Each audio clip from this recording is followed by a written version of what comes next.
When I read Richard's book, I said, there's such a similarity because of this universality that they both have. They're Jewish books, but they're books that appeal to the community at large.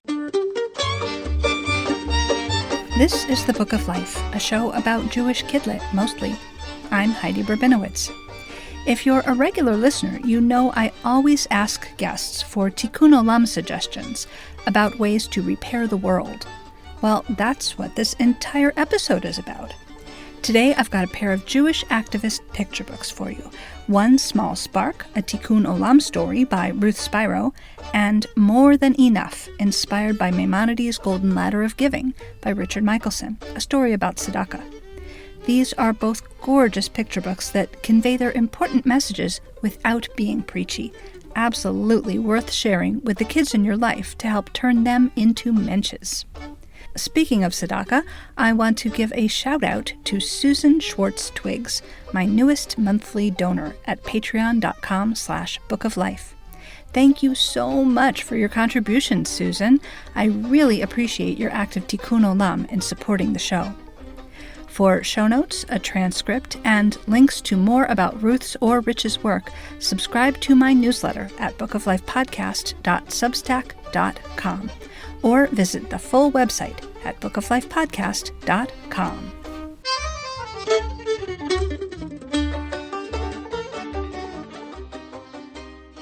Ruth Spiro, welcome to the Book of Life. Hi, yes, I'm so happy to be here. And Rich Michelson, welcome back for the umpteenth time.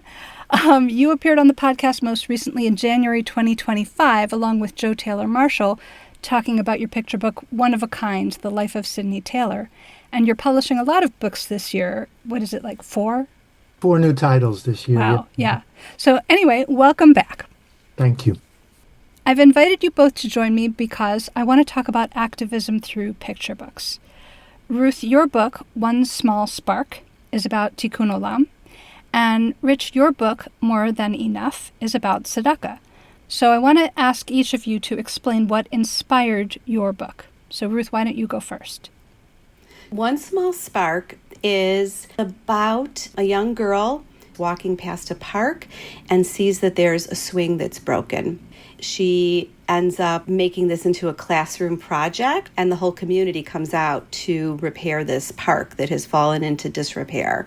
And it's really about a sense of personal responsibility and making a decision about the kind of world that we want to live in.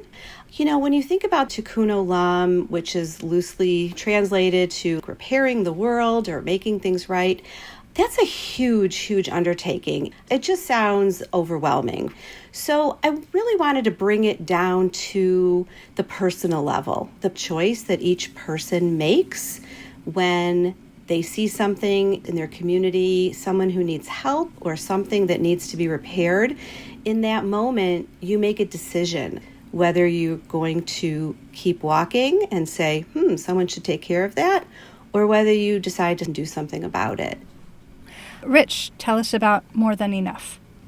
So More Than Enough is about a little boy named Moses, who lives in an inner city neighborhood.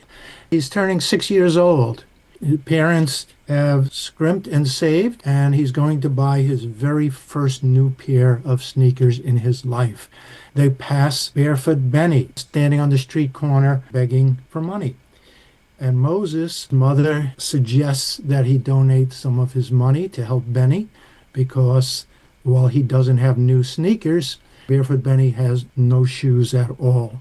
It goes from there. The story is about how Moses comes to terms with this. It goes through a year, and he sees eventually how the change he gave to Barefoot Benny affected Benny's life and allowed Benny to start helping other people in the neighborhood.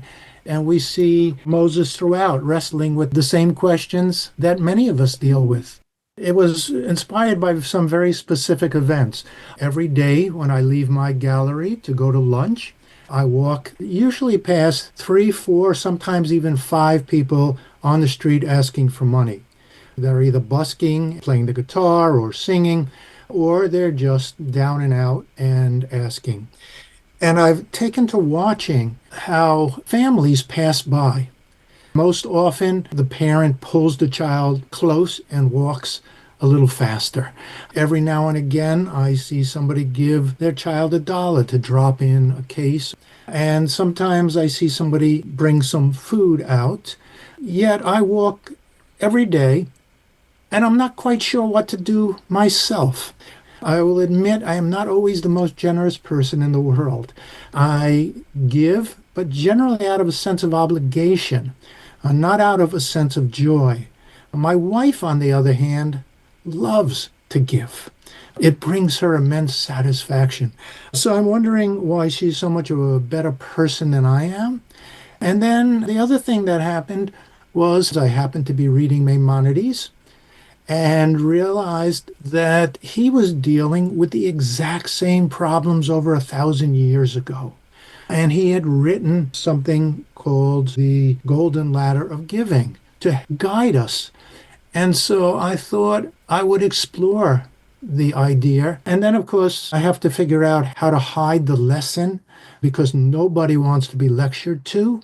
Everybody loves a good story, however. Rich, can you describe Maimonides' Golden Ladder of Giving? First of all, tell us who was Maimonides, and then what is this ladder? Sure. It doesn't appear in the story. In the endnotes, I talk specifically about the Golden Ladder, as well as Maimonides, who is many people consider the greatest rabbi of all time. He is also known as Rambam. He lived in 1138 to 1204 in Spain under Muslim rule. He wrote the Mishnah Torah, commentaries about the Torah, the Bible, and did a lot to solidify a lot of what we know today as modern Judaism. And one of the questions that he tried to answer was the question this book asks: how do we create a fair society? Today, we tend to congratulate ourselves when we give to the poor. Maimonides had a different viewpoint. He believed that we should be thanking those who we give to for presenting us with an opportunity to be better people, because we know that God could have just as easily given them more and us less.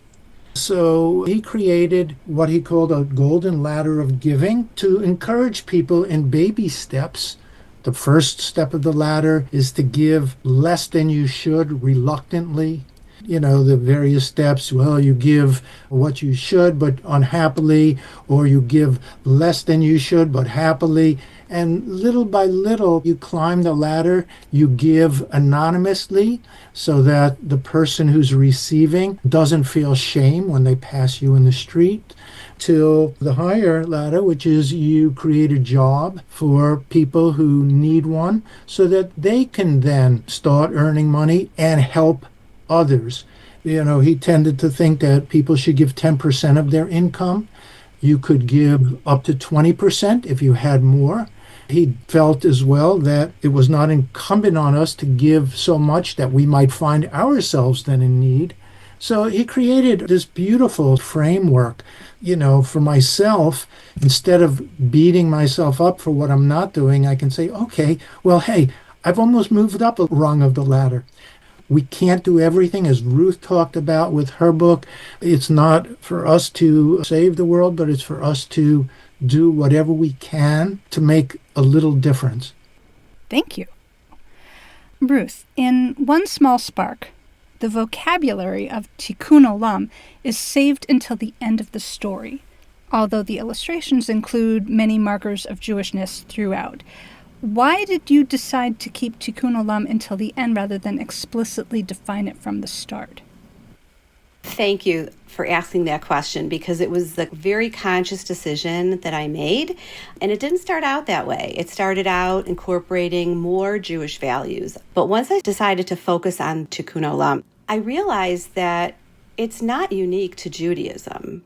Just about all cultures and belief systems have some aspect of this. The golden rule, do unto others, giving charity. I wanted this to really show how deep down we're more alike than we are different. And so that's where I came up with the idea of saving that till the end. Now, we did put the subtitle, A Tikkun Olam Story, on the cover because we did want to make it clear what it was about. But I did save the explanation of what Tikkun Olam is for an author's note at the end. That also enabled me to write the story in a more lyrical form rather than trying to incorporate definitions into the actual text. I really wanted children of any faith to be able to connect with it, to see that we do have a lot in common. Ruth, why did you decide to address readers directly in the second person? I wanted to have a one-on-one dialogue. And as I was writing this, in my mind, I was thinking about talking to one of my daughters and the lessons that I would like to share with them. And interestingly, I think that in my story, I am shooting kids right up to the top of that ladder because I talk about, think of each act of kindness as a gift given quietly, and that you are not always going to get a thank you, but you're doing it because in your heart, you know it's the right thing to do. I wanted it to really feel like a personal conversation between me and the reader. I love that. I think it's very effective. Thank you. Thank you. So, Rich, you touched on this before, but you had written a very moving essay on the Jewish Book Council website in January 2025 called Maimonides and the Giving Season. And you said in that essay, "I mostly give as an obligation and not cheerfully. I wish I were a better person." So I wanted to ask you if writing this book has changed your attitude towards giving tzedakah. It has certainly given me more compassion for the people that I'm passing. Has it raised the ante for me of what I give? A little bit. Do I do it more joyfully? I'm not sure. I do feel more of the obligation. I do make a point to speak to everybody I pass on the street. Maimonides has given me the long view. It's a long ladder. I don't need to be at the top right at the beginning. But the answer is, yes, it's changed my outlook. Probably not enough. It's a work in progress. Well, I'm a work in progress. But what has really touched me is I wanted this book to start a discussion within families. And I've heard from parents that after their child read my book, their child has a lot more questions for them about the people they pass on the street. When Moses gets an allowance, he's told, well, you can keep some, you can spend some, and you can give some away. You know my dear friend Leonard Nimoy, who I wrote the book Fascinating, The Life of Leonard Nimoy. I used to talk about this with him as well. When he would give his children allowances, it was with the stipulation that they would have the opportunity to choose a charity to give half of what they get away. And I think that's a wonderful thing to start children young, to give them agency and to get into the habit of giving. And I love the fact that parents are telling me that now when they pass by people on the street, their kids are interested in asking. To me, that warms my heart. And I'm doing better too. Excellent. Ruth, the illustrations in One Small Spark do a lot of heavy lifting to demonstrate what your words mean in concrete terms. Did you make suggestions to Victoria Tentler-Krylov, or did she come up with the idea herself to show a neighborhood playground being repaired? I had pretty detailed art notes.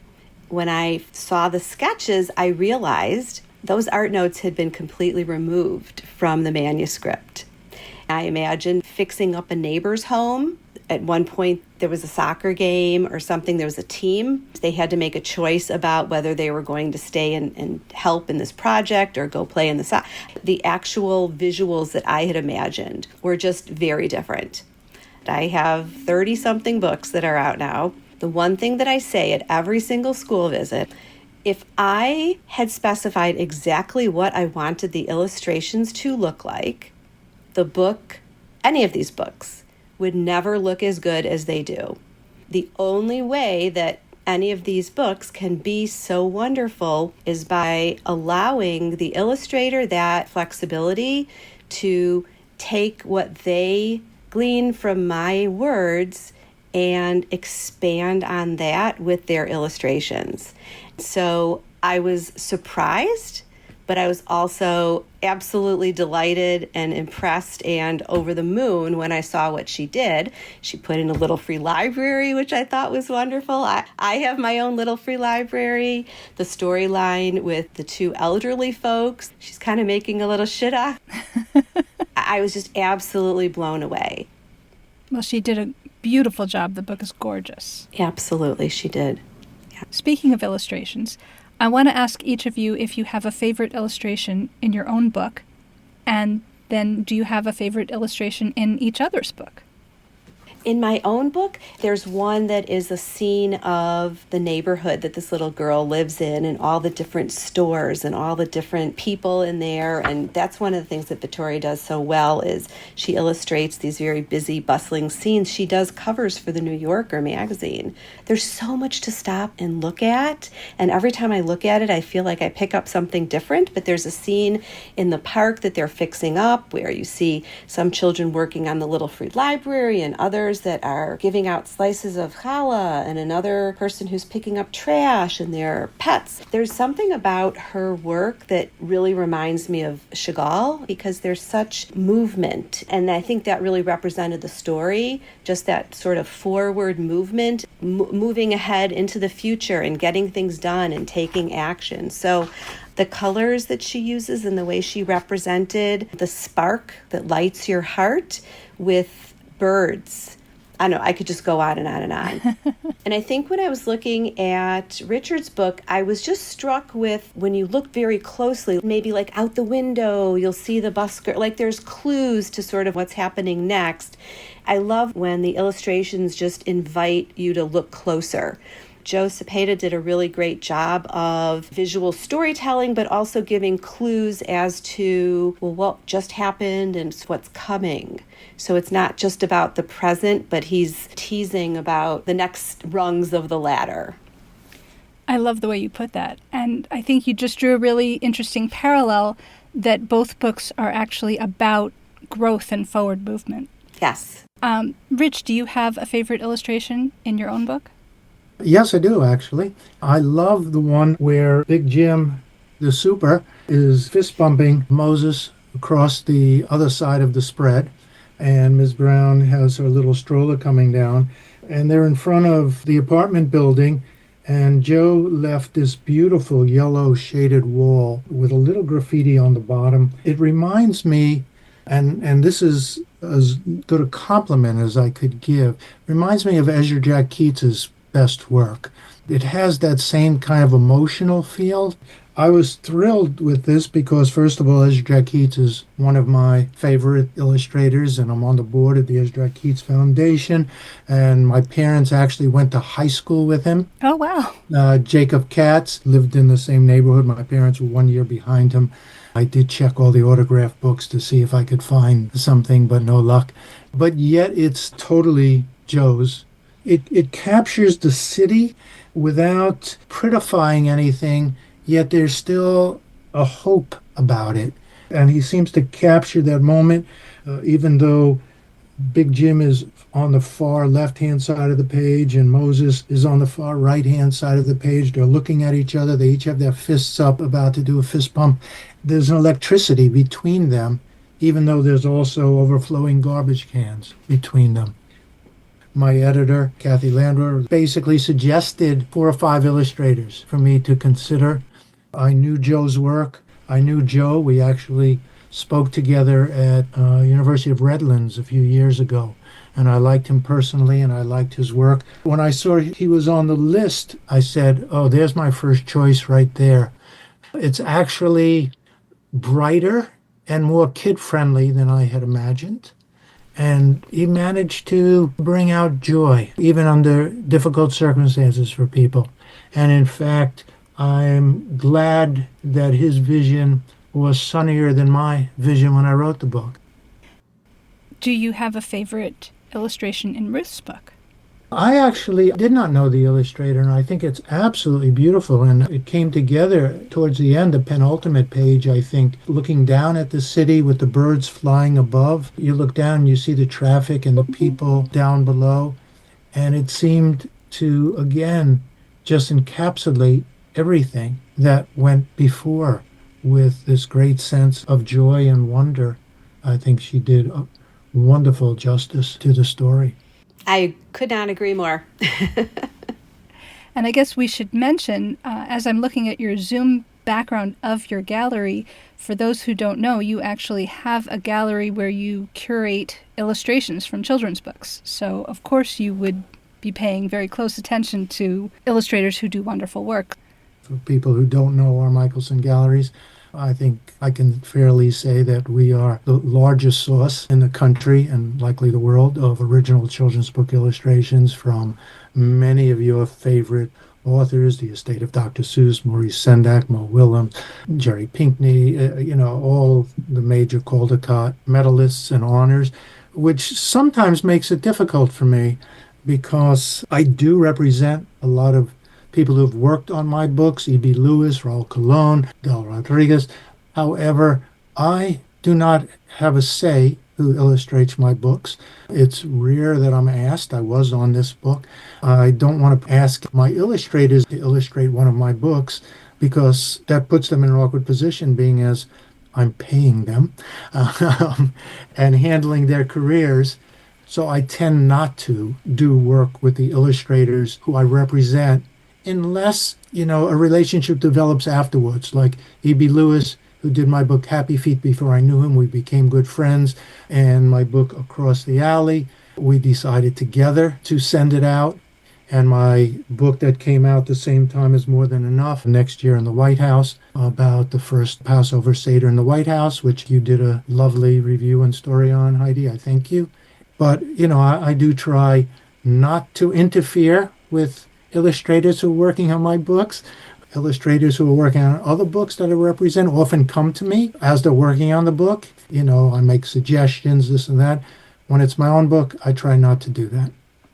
It's an unusual position for an author to be in, to have that kind of alternative business relationship with all of these illustrators. Ruth, you have written a series of super simple political science books for very young kids. And educating children on topics like democracy and justice is basically another form of activism. So can you tell us about this series, why you wanted to write it, how it came about, and how hard is it to boil down these concepts for very young readers? What you're referring to is the Baby Loves Science series of board books. This year, the 25th title in that series just came out, and that one is about meteorology, and they're mostly about STEM topics. The political science books are sort of an offshoot. It started out with just one board book that was going to be about elections and election day. And as I started writing it, I realized that there was so much more, and I proposed doing one book about democracy and how elections work, and an additional book on each of the three branches of government, and that's what we ended up with. So we've got justice, the presidency, and Congress. So this started out, I read an article in the New York Times, how picture book sales were declining, and it was attributed to the idea that parents were bypassing picture books for their very small children in favor of what they thought was more sophisticated reading material. And they were reading to them, chapter books and Harry Potter, to very small children. And I was with a group of my writing friends, and I said, gosh, what do these parents want? Like quantum physics for babies? When I first said it, it was a joke. But the more I thought about it, I realized that what these parents were actually looking for was elevated content in what they were reading to their very small children. After a great amount of research into child development and how babies acquire language and, just really giving myself some background on what would be appropriate for that age level, I realized that there was a way that I could do it, starting with a experience or an observation that would be familiar, like little ones who drop their Cheerios from the high chair just to watch them fall. That's gravity. And so I take a familiar experience and just kind of pull back the curtain and give a little bit of information about what the science is behind it. A 2- and 3-year-old can memorize the names of all the dinosaurs. They can learn about what a molecule is. So there's 25 in that series, and since those first came out in 2016, we started to get requests for the next step for graduates of that series. So we decided to do a picture book series. I came up with the idea of how to explain science to a grown-up. The first book that came out was how to explain coding to a grown-up, and then how to explain robotics to a grown-up, and then my favorite title ever, how to explain climate science to a grown-up. And the interesting thing is that I feel like there is a huge connection between especially that book and One Small Spark, because we need to repair this world, both figuratively and literally. And so I have been giving some talks about how climate science and taking care of our earth is our own act of Tikkun Olam for all of us. These books are empowering kids to take ownership of something that they're passionate about and explain it to whoever the grown-up is in their life. There's such a connection between all of this because ultimately it's about helping kids develop that sense of curiosity and wonder and figuring out where do they fit in the world and what kind of a world do they want it to be and how are they going to contribute to that. And I love that you've built the whole family engagement right into it, just with the title of how to explain it to your grown-up. Yes. Very clever. Thank you. We need how to explain climate science to a president. Yeah. So you actually even managed to sneak a little Jewish content into this series with angular momentum on Hanukkah, which is about spinning the dreidel. Did that come from wanting to talk about angular momentum first, or you wanted to talk about Hanukkah and had to find a scientific concept to make it fit? Well, again, Charles Bridge asked if I was interested in doing a holiday book. And so I said, sure, I'll be happy to, be the Jewish girl who writes a Christmas book. And then I would like to write the Hanukkah book as a companion.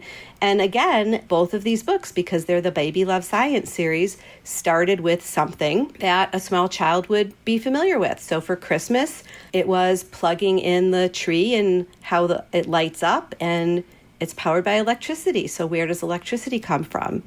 I just thought the natural idea for the Hanukkah book would be about spinning the dreidel and the angular momentum that keeps the dreidel spinning. And then there's also lunar phases on Chinese New Year and photosynthesis on St. Patrick's Day. And I was just so happy to be able to write that Baby Love Science book about Hanukkah because it's just a little bit different. Yeah, it's probably one of the most unique Hanukkah board books in existence. Oh, thank you. It was fun writing it. Rich, you are having a very busy year. As we mentioned, you're doing 4 books just this year. This spring, you published This Year in the White House about Barack Obama's first presidential Seder that was held in the White House. And I actually did do a blog interview on the Book of Life website with Eric Lesser, who was one of the Obama staffers involved in that Passover Seder. Mm-hmm. And you've got 2 new picture book biographies coming out about Fanny Goldstein and Louis Brandeis. So just briefly, can you tell us who each of them were and why you want kids to know about them? Well, Louis Brandeis was the first Jewish Supreme Court justice, and boy, could we use him today. Ruth was talking about her book about government and the courts, so it's maybe a nice companion. Brandeis was incredibly prescient about what was going to happen in the future. He tried his best to create laws about privacy. Even before all the technology today, they had wiretapping. He felt that police shouldn't be allowed to use wiretapping because if that's allowed in the future, who knows what technology will allow the government to spy on people. He was just so forward-thinking. Talked about how to save democracy in his papers. My other book, Fanny Goldstein, who was the Jewish librarian, who started Jewish Book Week, which became Jewish Book Month, and started the Jewish Book Council. And this year is the 100th anniversary of the Jewish Book Council. She was the first Jewish librarian to run a branch library. That was the Boston Public Library.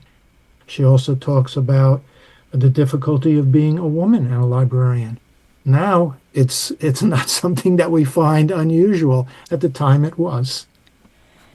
In an interview with Betsy Bird on the Fuse Number 8 blog, Ruth, you mentioned that Fred Rogers, Mr. Rogers, knew about Tikkun Olam, although he was not Jewish. He was actually an ordained Presbyterian minister. Mm-hmm. So can you tell us more about Mr. Rogers and Tikkun Olam? I believe it was in the aftermath of 9/11 that he was asked to do a program to try to be a comfort to children. And it was during that he mentioned that we all need Tikkun Olam, repairing the world as best we can. That's what Mr. Rogers is all about, right? That's just who he was. And when I saw that that was something that he was familiar with and that he called upon everyone to practice Tikkun Olam, that just made it feel even more special. That's so him. That's so Mr. Rogers. Mm-hmm. Mm-hmm. So we've got both of you here. I would like to ask if you have any questions for each other. My question, I guess, is, doing the science books, were you anxious to get back to books like The Spark? You know, did you start resenting the science book? I know you love them all, but as it takes over your life, did it start to feel like, it's just not giving me the time that I need to do other things? Honestly, it did not. I did not feel resentful in any way. I felt blessed that I had a publisher that was asking me to write more books, that I had emails coming to me of parents asking me what's next, or, gee, I'm a professor of this particular science, would you like to write a book on this topic? And really, they're very challenging because in addition to incorporating all the science, I had 10 spreads to work with, and I'm trying to write them in a way that is developmentally appropriate. So they were very and I enjoy a challenge. And I have a question for you. Heidi asked me about the fact that the Jewish aspect, the Tikkun Olam in my book, is reserved for the end. I noticed that in your book, there's not a lot of Jewish representation. You would think that a book about Maimonides would have more of a Jewish theme in the illustration. Your book, as well as mine, are both in an urban setting with a very diverse group of characters. But the foundation is in Jewish teachings, right? So I was just curious, did you think that there would be or should be more Jewishness in the illustrations? No, I definitely wanted it to be universal. I mean, I certainly write a lot of books that are really geared to a Jewish audience, and I know it's going to be difficult to reach outside of that. I look at the world through this Jewish prism, but it's the same problems that we all deal with. It was answered for me by Maimonides, but Christians have to decide around Christmas if they're going to put things in the Red Cross thing or what they're going to give to their church, when they're passing the hat every time. And, with the new Pope, you can read the commentary that, well, he's woke, in quotes, because he believes in giving to the homeless and to helping other people, which is bedrock of Christianity. So I wanted everybody to be able to identify with this. I wanted it to be a multicultural cast. I didn't grow up in a Jewish neighborhood. I was one of the only Jews in my neighborhood, in my school, one of the few white people. So I'm very conscious of making sure that my books transcend Judaism. I want it to be part of daily life because Jews are part of daily life. And I'm just looking at Heidi with this sort of clever grin because she saw this connection.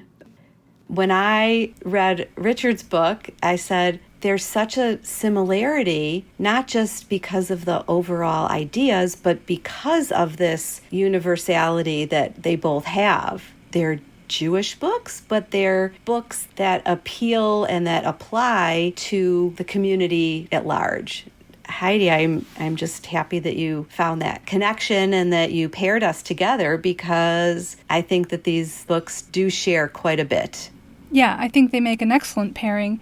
to me, as a reader who is aware of the Jewish undertones in them, they're both extremely Jewish books, but I could see how somebody could read them and not even realize that they were Jewish books. Because the representation is definitely just woven in a subtle way in both books. But I think that really is the power of it. Like you're saying, it's showing that this is not just something that Jews do. This is something that we all do. And this is the Jewish perspective on it. Yes. Yeah, it's wonderful. Thank you. So we're talking about how these books make a great pairing, but are there any other Jewish kids' books that you would like to recommend that would make good read-alikes? Okay, so you're holding it up, but you have to talk out loud. It's a podcast. So the book that I'm holding up is called Out and About, A Tale of Giving by Lisa Weimer. The illustrations are by Margot Lucas.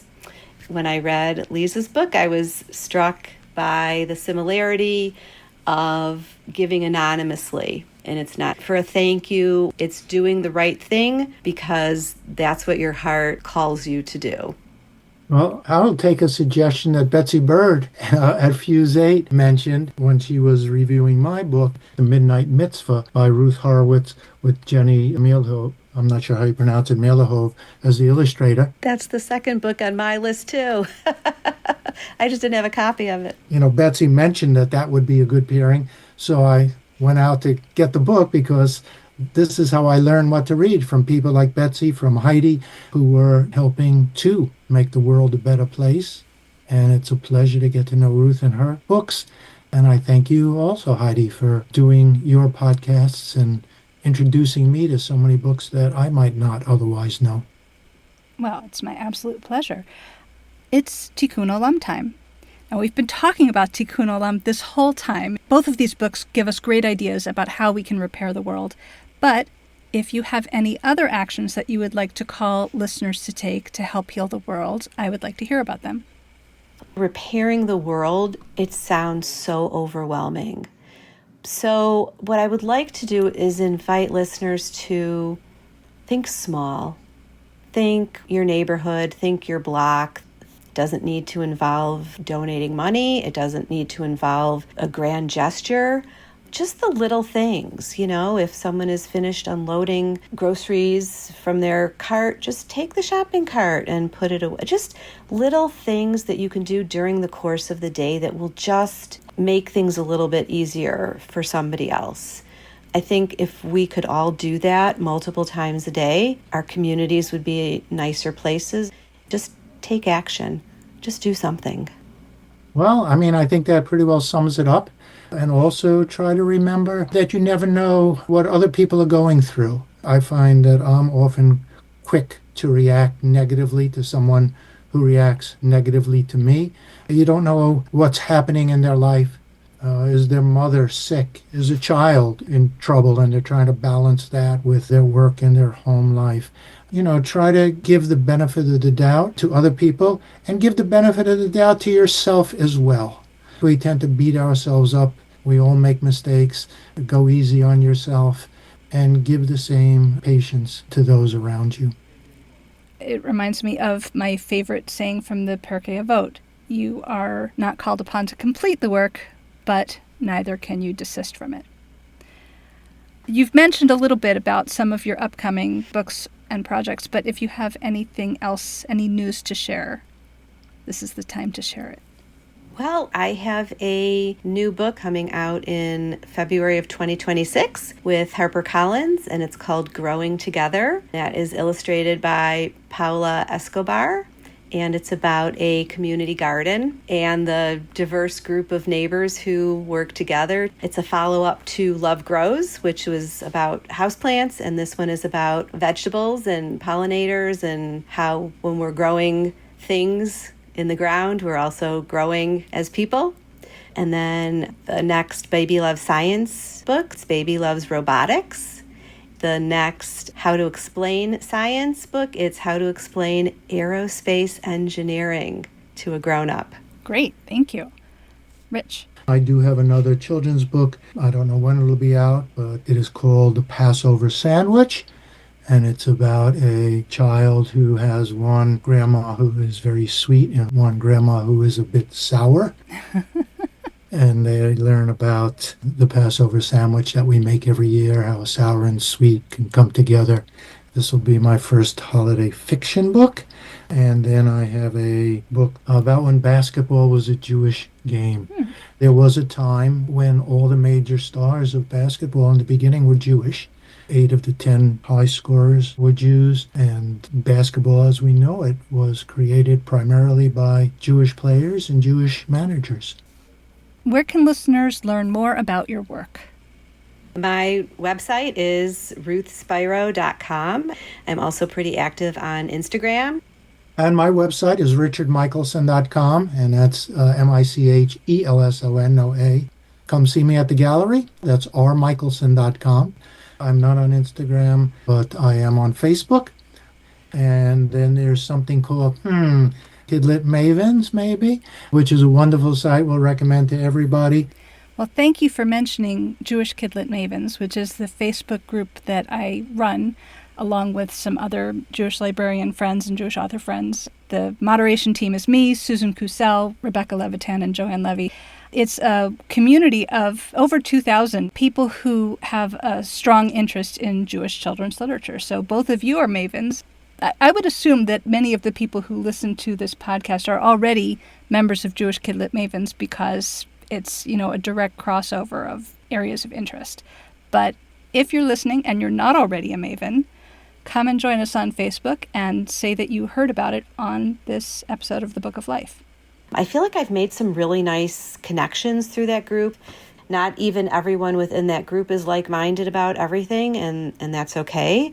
It's a really great place to learn about what is going on in the world of Jewish books and Jewish book creators. Thank you very much for starting and maintaining that Facebook group. It's very helpful. Yeah, Jewish Kidlit Mavens is a wonderful community.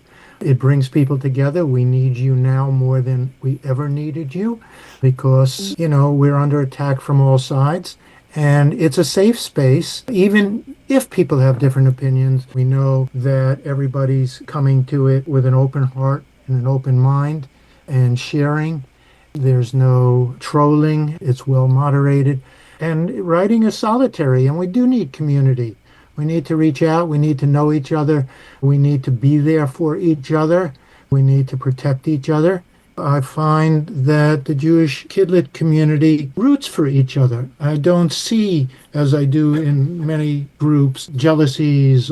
I mean, again, we're all human, but in general, one person's success is everyone's success.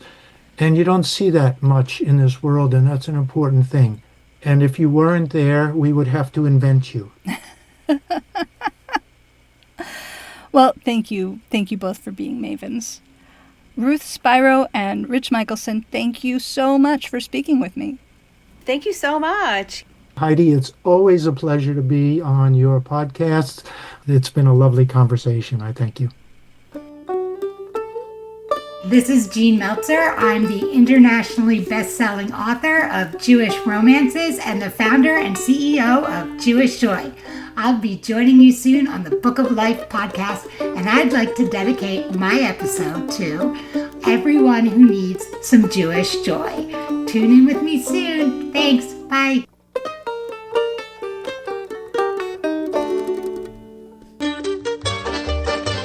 Say hi to Heidi at 561-206-2473 or bookoflifepodcast@gmail.com. Subscribe to my newsletter on Substack to join me in growing Jewish joy and shrinking anti-Semitic hate. Get show notes, transcripts, Jewish Kidlit news, and occasional calls to action right in your inbox. Sign up for the newsletter at bookoflifepodcast.substack.com. You can also find the Book of Life on Facebook, Instagram, and YouTube. Want to read the books featured on the show? Buy them through bookshop.org/shop/Book of Life to support the podcast and independent bookstores at the same time. You can also help us out by becoming a monthly supporter through Patreon or making a one-time donation to our home library, the Feldman Children's Library at Congregation B'nai Israel of Boca Raton, Florida. You'll find links for all of that and more at bookoflifepodcast.com. Additional support comes from the Association of Jewish Libraries, the leading authority on Judaic librarianship, which also sponsors our sister podcast, Nice Jewish Books, a show about Jewish fiction for adults. Learn more about AJL at jewishlibraries.org. Our background music is provided by the Freilach Makers Klezmer String Band. Thanks for listening, and happy reading.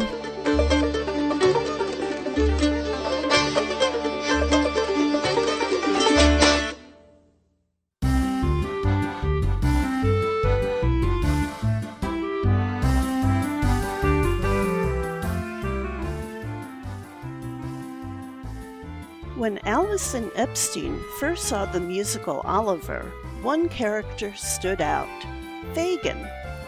He was the only Jewish character she'd ever seen on stage. But when she later read Dickens' Oliver Twist, her excitement turned to dismay. The Fagin in the novel was a far cry from what she'd hoped. He was a cruel caricature with no backstory, no first name, and no humanity. So Alison did what writers do best. She rewrote the story. In her novel, Fagin the Thief, Alison breathes life into the man Dickens left in the shadows, giving him depth, history, and a voice of his own. Join me on Nice Jewish Books podcast for a thought-provoking conversation with Alison Epstein as we explore the origins of this reimagined character, the importance of representation, and the joy of reclaiming stories that were never fully told. Find us at jewishlibraries.org/nicejewishbooks.